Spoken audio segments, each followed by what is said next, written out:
परमेश्वर की स्तुति, महिमा और धन्यवाद हो। प्रेरितों के काम अध्याय 21। पौलुस का यरूशलेम को जाना।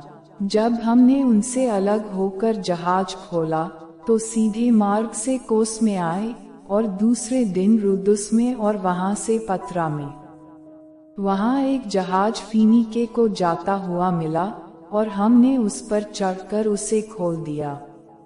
जब साइप्रस दिखाई दिया तो हमने उसे बाएं हाथ छोड़ा और सीरिया को चलकर सूर में उतरे, क्योंकि वहां जहाज का माल उतारना था। चेलों को पाकर हम वहां 7 दिन तक रहे। उन्होंने आत्मा के सिखाए पौलुस से कहा कि यरूशलेम में पांव न रखना। जब वे दिन पूरे हो गए तो हम वहां से चल दिए और सब ने स्त्रियों और बालकों समेत हमें नगर के बाहर तक पहुंचाया और हमने किनारे पर घुटने टेककर प्रार्थना की। तब एक दूसरे से विदा होकर हम तो जहाज पर चढ़े और वे अपने अपने घर लौट गए। तब हम सूर से जलयात्रा पूरी करके पतुलिमयस में पहुंचे और भाइयों को नमस्कार करके उनके साथ एक दिन रहे। दूसरे दिन हम वहां से चलकर कैसरिया में आए और फिलिप्पुस सुसमाचार प्रचारक के घर में, जो 7 में से एक था, जाकर उसके यहाँ रहे। उसकी 4 कुंवारी पुत्रियां थीं जो भविष्यवाणी करती थीं। जब हम वहां बहुत दिन रह चुके तो अगबूस नामक एक भविष्यद्वक्ता यहूदिया से आया। उसने हमारे पास आकर पौलुस का कटिबंध लिया और अपने हाथ पांव बांधकर कहा, पवित्र आत्मा यह कहता है कि जिस मनुष्य का यह कटिबंध है उसको यरूशलेम में यहूदी इसी रीति से बांधेंगे और अन्य जातियों के हाथ में सौंपेंगे। जब हमने ये बातें सुनी तो हम और वहां के लोगों ने उससे विनती की कि यरूशलेम को न जाए। परंतु पौलुस ने उत्तर दिया, तुम क्या करते हो कि रो रोकर मेरा दिल तोड़ते हो? मैं तो प्रभु यीशु के नाम के लिए यरूशलेम में न केवल बांधे जाने ही के लिए वरन मरने के लिए भी तैयार हूँ। जब उसने न माना तो हम यह कहकर चुप हो गए, प्रभु की इच्छा पूरी हो। इन दिनों के बाद हमने तैयारी की और यरूशलेम को चल दिए। कैसरिया से भी कुछ चेले हमारे साथ हो लिए और हमें मनासोन नामक साइप्रस के एक पुराने चेले के यहाँ ले आए कि हम उसके यहाँ टिकें। पौलुस की याकूब से भेंट। जब हम यरूशलेम में पहुँचे तो भाई बड़े आनंद के साथ हमसे मिले। दूसरे दिन पौलुस हमें लेकर याकूब के पास गया, जहाँ सब प्राचीन इकट्ठे थे। तब उसने उन्हें नमस्कार करके जो जो काम परमेश्वर ने उसकी सेवा के द्वारा अन्य जातियों में किए थे, एक एक करके सब बताए। उन्होंने यह सुनकर परमेश्वर की महिमा की। फिर उससे कहा, हे भाई, तू देखता है कि यहूदियों में से कई हजार ने विश्वास किया है और सब व्यवस्था के लिए धुन लगाए हैं। उनको तेरे विषय में सिखाया गया है कि तू अन्य जातियों में रहने वाले यहूदियों को मूसा से फिर जाने को सिखाता है और कहता है कि न अपने बच्चों का खतना कराओ और न रीतियों पर चलो। तो फिर क्या किया जाए? लोग अवश्य सुनेंगे कि तू आया है, इसलिए जो हम तुझसे कहते हैं वह कर। हमारे यहाँ 4 मनुष्य हैं जिन्होंने मन्नत मानी है। तारांकन उन्हें लेकर उनके साथ अपने आप को शुद्ध कर और उनके लिए खर्चा दे कि वे सिर मुंडवाएं। तब सब जान लेंगे कि जो बातें उन्हें तेरे विषय में बताई गईं, उनमें कुछ सच्चाई नहीं है, परंतु तू आप भी व्यवस्था को मानकर उसके अनुसार चलता है। परंतु उन अन्य जातियों के विषय में जिन्होंने विश्वास किया है, हमने यह निर्णय करके लिख भेजा है कि वे मूर्तियों के सामने बलि किए हुए मांस से और लहू से और गला घोंटे हुओं के मांस से और व्यभिचार से बचे रहें। तब पौलुस उन मनुष्यों को लेकर और दूसरे दिन उनके साथ शुद्ध होकर मंदिर में गया और वहां बता दिया कि शुद्ध होने के दिन, अर्थात उनमें से हर एक के लिए चढ़ावा चढ़ाए जाने तक के दिन कब पूरे होंगे। मंदिर में पौलुस का पका जाना।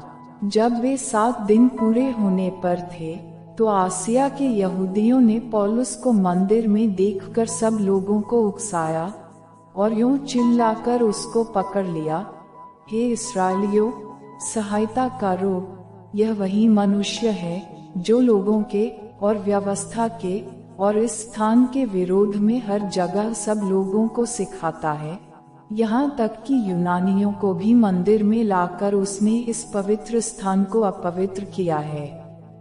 उन्होंने इससे पहले इफिसुसवासी त्रुविमुस को उसके साथ नगर में देखा था और समझे थे कि पौलुस उसे मंदिर में ले आया है।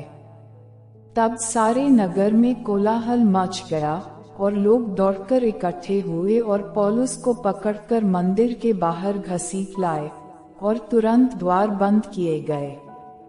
जब वे उसे मार डालना चाहते थे, तो पलटन के सरदार को संदेश पहुंचा कि सारे यरूशलेम में कोलाहल मच रहा है। तब वह तुरंत सैनिकों और सूबेदारों को लेकर उनके पास नीचे दौड़ आया और उन्होंने पलटन के सरदार को और सैनिकों को देखकर पौलुस को मारना पीटना छोड़ दिया। तब पलटन के सरदार ने पास आकर उसे पकड़ लिया और 2 जंजीरों से बांधने की आज्ञा देकर पूछने लगा, यह कौन है और इसने क्या किया है? परंतु भीड़ में से कोई कुछ और कोई कुछ चिल्लाता रहा। जब हुल्लड़ के मारे वह ठीक सच्चाई न जान सका, तो उसे गढ़ में ले जाने की आज्ञा दी। जब वह सीढ़ी पर पहुंचा, तो ऐसा हुआ कि भीड़ के दबाव के मारे सैनिकों को उसे उठाकर ले जाना पड़ा, क्योंकि लोगों की भीड़ यह चिल्लाती हुई उसके पीछे पड़ी थी, उसका अंत कर दो। जब वे पौलुस को गढ़ में ले जाने पर थे, तो उसने पलटन के सरदार से कहा, क्या मुझे आज्ञा है कि मैं तुझसे कुछ कहूँ? उसने कहा, क्या तू यूनानी जानता है?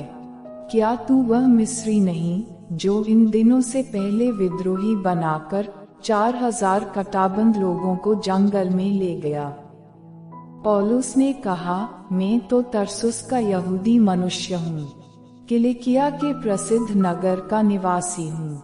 मैं तुझसे विनती करता हूँ कि मुझे लोगों से बातें करने दे। जब उसने आज्ञा दी, तो पौलुस ने सीढ़ी पर खड़े होकर लोगों को हाथ से संकेत किया। जब वे चुप हो गए, तो वह इब्रानी भाषा में बोलने लगा। प्रेरितों के काम अध्याय 22। हे भाइयों और पितरों, मेरा प्रत्युत्तर सुनो, जो मैं अब तुम्हारे सामने प्रस्तुत करता हूँ। वे यह सुनकर कि वह हमसे इब्रानी भाषा में बोलता है, और भी चुप हो गए।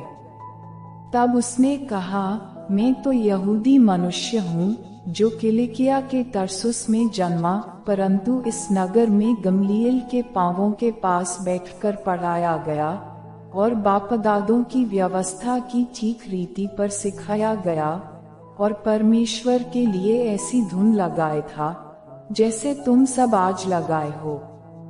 मैंने पुरुष और स्त्री दोनों को बांध बांध कर और बंदी गृह में डाल डाल कर इस पंथ को यहाँ तक सताया कि उन्हें मरवा भी डाला। तारांकन इस बात के लिए महायाजक और सब पुरनिये गवाह हैं कि उनसे मैं भाइयों के नाम पर चिट्ठियां लेकर दमिश्क को चला जा रहा था, कि जो वहां हो उन्हें भी दंड दिलाने के लिए बांधकर यरूशलेम लाऊं। जब मैं चलते चलते दमिश्क के निकट पहुंचा, तो ऐसा हुआ कि दोपहर के लगभग एकाएक एक बड़ी ज्योति आकाश से मेरे चारों ओर चमकी, और मैं भूमि पर गिर पड़ा और यह शब्द सुना, हे शाऊल, हे शाऊल, तू मुझे क्यों सताता है? मैंने उत्तर दिया, हे प्रभु, तू कौन है? उसने मुझसे कहा, मैं यीशु नासरी हूँ, जिसे तू सताता है। मेरे साथियों ने ज्योति तो देखी, परंतु जो मुझसे बोलता था उसका शब्द न सुना। तब मैंने कहा, हे प्रभु, मैं क्या करूं?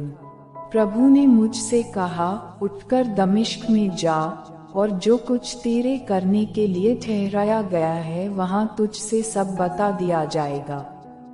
जब उस ज्योति के तेज के मारे मुझे कुछ दिखाई न दिया, तो मैं अपने साथियों के हाथ पकड़े हुए दमिश्क में आया।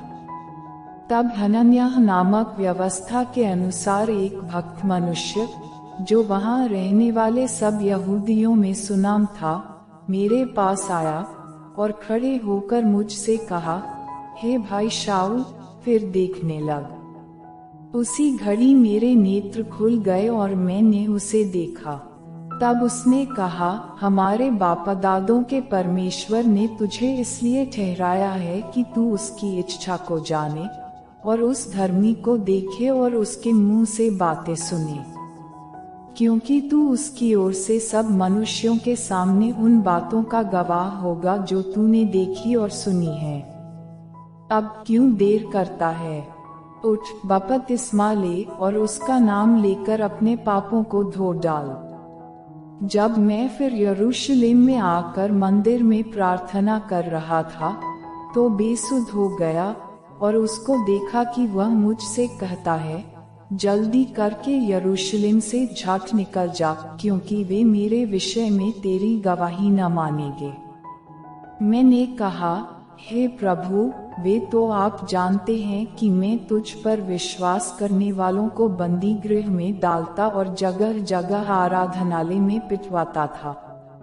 जब तेरे गवाह स्तिफनुस का लहू बहाया जा रहा था, तब मैं भी वहां खड़ा था और इस बात में सहमत था और उसके घातकों के कपटों की रखवाली करता था। और उसने मुझसे कहा, चला जा, क्योंकि मैं तुझे अन्य जातियों के पास दूर दूर भेजूंगा। वे इस बात तक उसकी सुनते रहे। तब ऊंचे शब्द से चिल्लाए, ऐसे मनुष्य का अंत करो, उसका जीवित रहना उचित नहीं।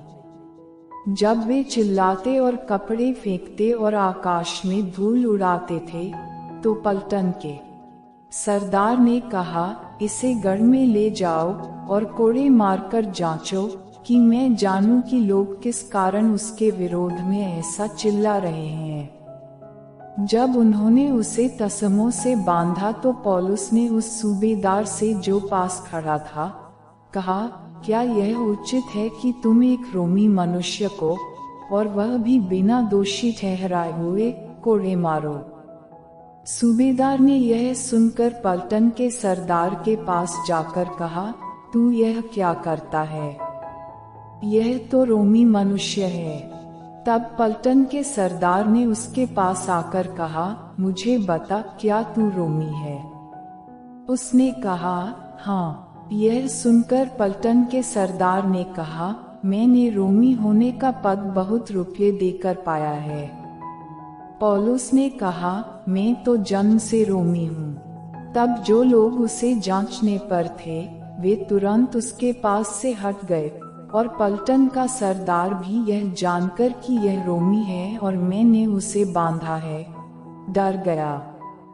दूसरे दिन उसने ठीक ठीक जानने की इच्छा से कि यहूदी उस पर क्यों दोष लगाते हैं, उसके बंधन खोल दिए और प्रधान याजकों और सारी महासभा को इकट्ठा होने की आज्ञा दी, और पौलुस को नीचे ले जाकर उनके सामने खड़ा कर दिया।